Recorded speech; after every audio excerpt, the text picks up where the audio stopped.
every day, late at night, not okay. All I want, and I pray, all I need are some better days. Fuck me, I'm looking in the mirror.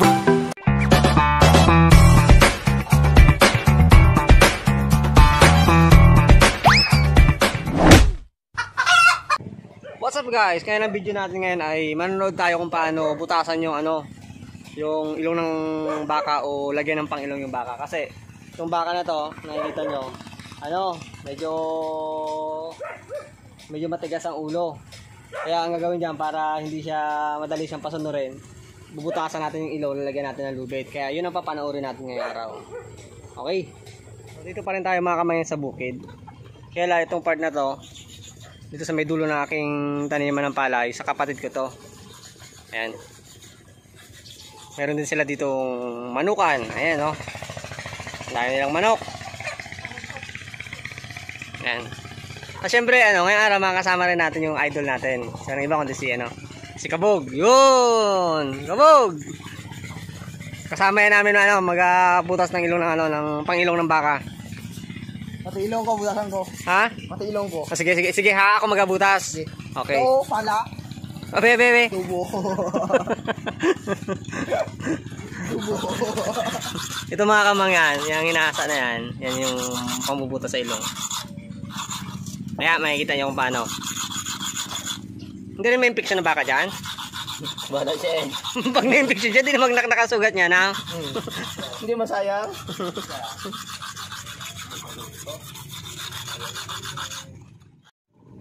Ito kasing area na ito mga kamangyan, simula dun sa unang nagpatalok na kapatid ko hanggang dito, isang buo to. Ito yung bigay nung namatay naming tatay. Ito yung pinakapamana namin, hinati-hati namin na magkakapatid. Dito sa panganay kong kapatid, kumpleto siya ng tanim kasi ay kataasan tong kanya. Pwede siyang magulay dito kahit natagulan. Meron siyang kamatis, meron siyang sitaw sa gawi doon. Yun yung kanya sitaw. Tapos nakapatay na rin siya ng palay. Ang naiiwan na lang na hindi natataniman is yung akin na tinataniman na ngayon. Meron din pala siyang babuyan dito. Silipin natin mga kamangyan habang hinihintay natin yung pambutas ng ilong ng baka.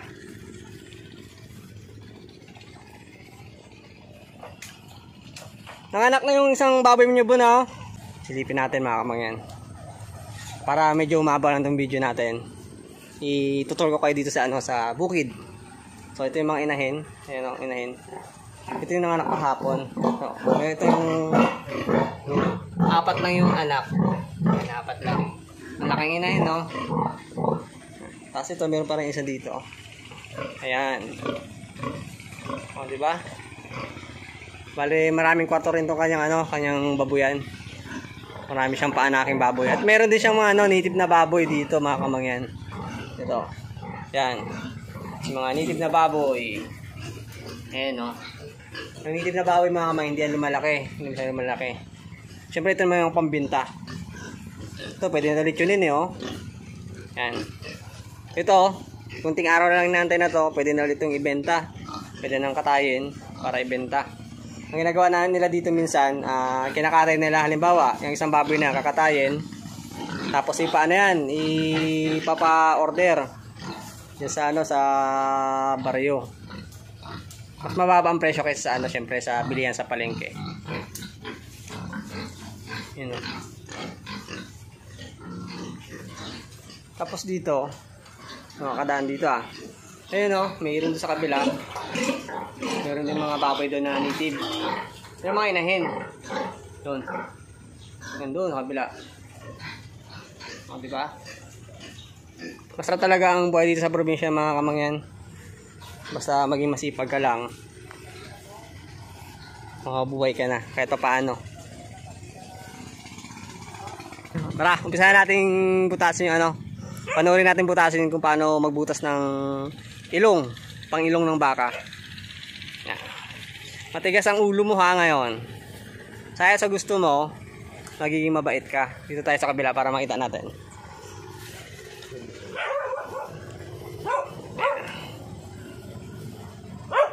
Uy, Pag nagbiga, bitawan mo.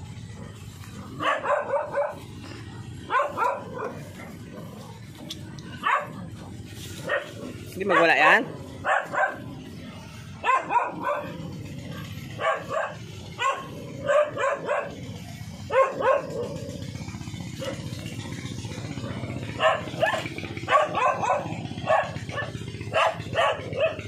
Uy. Dugo. Ah. Hindi dati ka ng tama eh.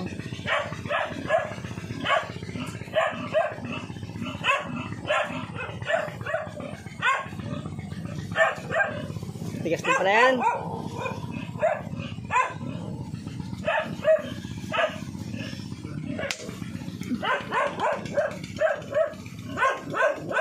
Yun. Lusot na, lusot. Yun.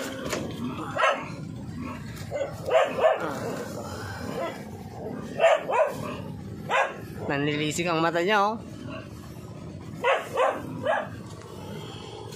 Butas na. Nagulbalan na kami dalawa, hindi maglakad. Silahin ko, ayaw maglakad. Hindi kayang pasunurin? Oo. Tigas ang ulo. Ngayon, lalagyan siya ngayon ng ano, ng tali. Yan. Ayan, oh.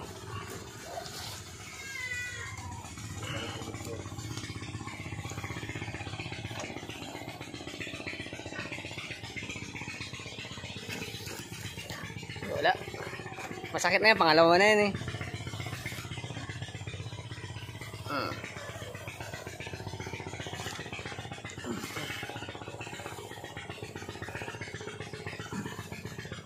See? Why? Why? Oh. Oops, laban na. Nasaktan na yan.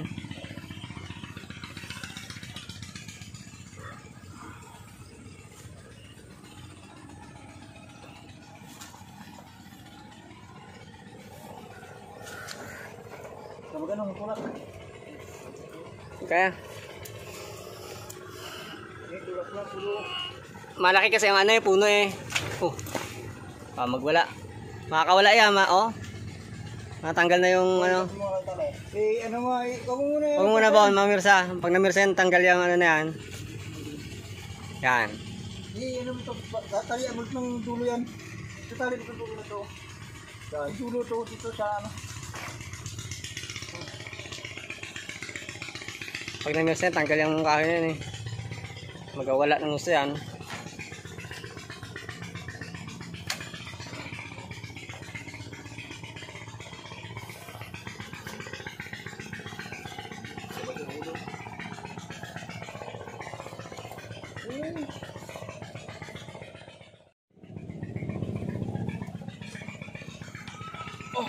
Ano? Laki ba naman ng ano? Ang dulo. Pasak talagang ilong na yan eh. Yun. Luin mo na yung ano, kung kaya mo kiloy para malam mo hilba sa akin. Eh, hindi mo kaya lagutin yung ano na yan. Kiluin mo yung ano, para kaya mong patakin bigla.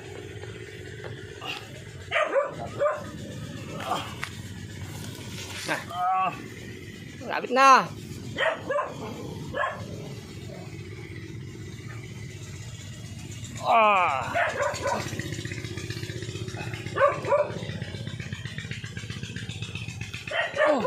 Tigas.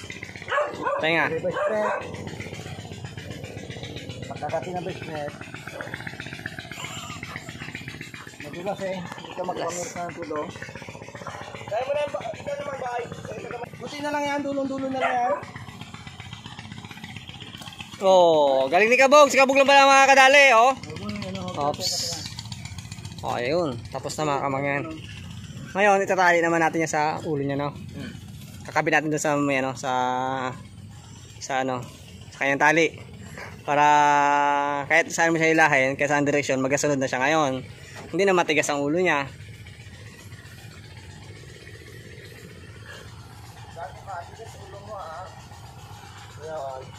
Lambot ulo mo, oh. Batman.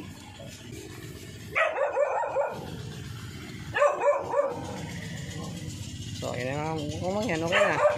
Yan mo na mamaya. Pwede na sakyan yan, pwede nang pasunurin yan, pwede na turuan. Pwede nang gawing kalabaw. Pag magaling-galing ka lang manso.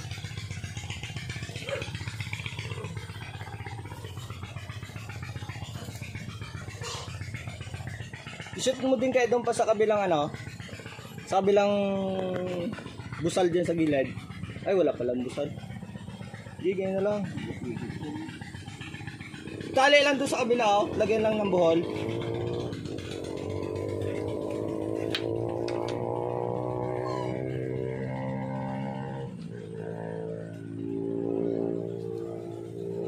Dugo, oh.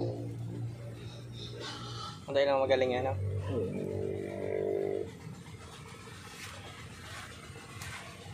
Hindi pa yun ngayon masakit. Bukas ang sakit niyan sa kanya.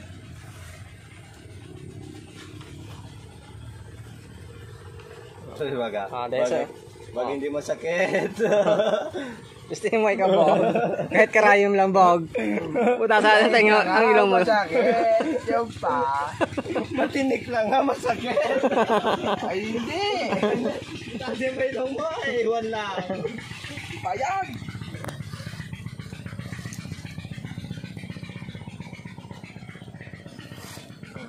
Kabait-kabait niya na, oh.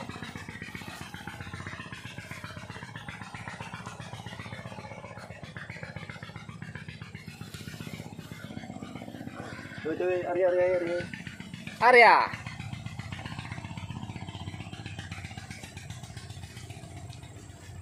Matigas pa rin.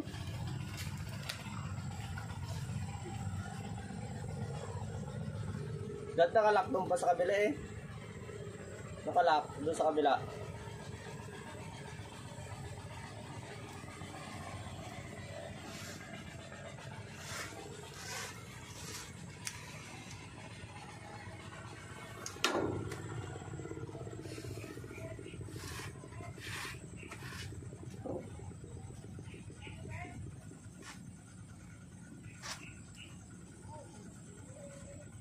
Yun, mga kamayan, okay na. Tapos na. So, dito na nagtatapos ang ating paglagay ng pang-ilong sa baka. At ito muli, si Kabog ang nagsabing, Bog, Wider lang. ang buhay ay wider lang. Donate, just love.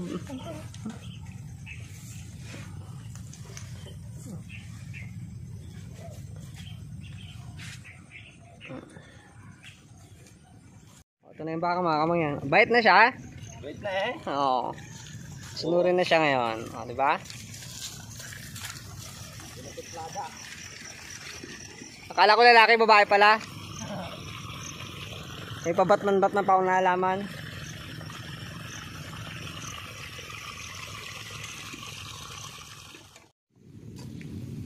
Baliwala na sa bako.